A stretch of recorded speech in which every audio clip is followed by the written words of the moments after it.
رحيل فيستون مايلي والاهلي في كاس العالم.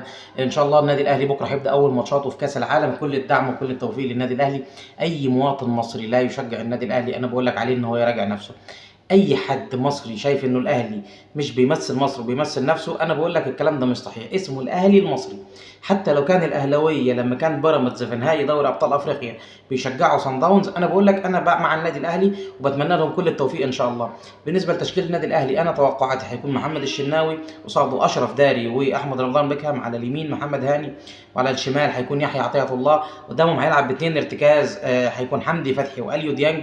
قصاده امام عاشور، على اليمين طاهر محمد طاهر، وعلى الشمال تريزيجيه. وراس حربه صريح هيكون وسام ابو علي.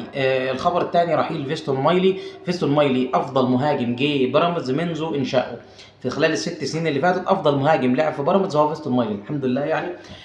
محدش يقدر ينسى هدفه طبعا في زد في نهائي كاس مصر، محدش يقدر ينسى هدفه في صن داونز في نهائي دوري ابطال افريقيا. المهاجمين المرشحين لخلافته هيكون اسامه فيصل، وده اقرب واحد مهاجم البنك الاهلي، اقرب واحد لخلافه فيستون مايلي. محمد شريف موجود في الاختيارات، لكن محمد شريف من الاخر كده اولويته النادي الاهلي.